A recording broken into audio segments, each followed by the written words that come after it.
When faced with death, people often change their minds. This is a great article from the New York Times, January 2022. It's by Dr. Lamis. She's a pulmonologist or intensivist in Boston.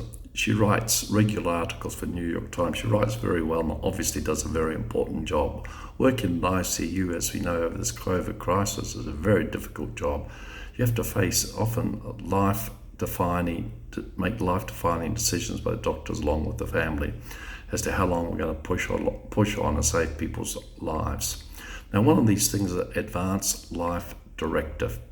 It's something that you draw up with the lawyer many years before you face the prospect of dying. And Dr. Lamis, in her article, points out a case of a patient in her 60s, very severe lung disease, and she couldn't make the decision, although she'd drawn up one of these advanced life directives many years ago in her 20s. But when it came about 40 years later, she wasn't able to make a decision. So the question was whether she wanted a breathing tube in. She didn't want it previously. So Dr. Lamis had to speak to the relatives, and the relatives said, yeah, go ahead, put the breathing tube in. She actually recovered and did well. And then when Dr. Lamis spoke to her afterwards, she said, oh, thank you very much. I'm pleased you did that, and I'll do it again. So here we have completely different position as stated in writing previously. In my clinical practice, I found advanced life directives to be fairly useless.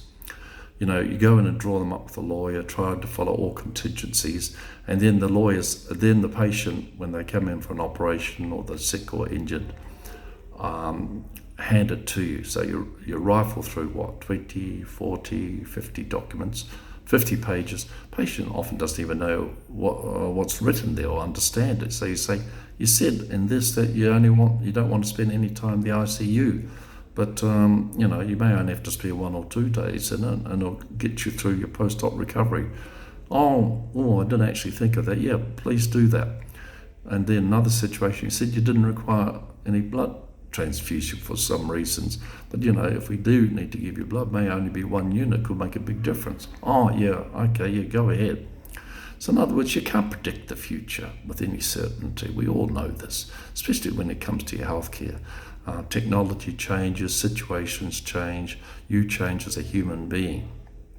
Apparently in America, you can see in this article, in an article in the Journal of the American Medical Association, there's been a review of these advanced life directives, and they haven't really been successful at all. There's really big problems with it. So Dr. Lamis, and actually I agree with this, you have to trust someone, like a family member, your wife, to make these critical decisions for you at the time, taking into account the whole situation and after discussion with your treating doctor. After all, there's a thing, who wants to live to 98? I ask my students this.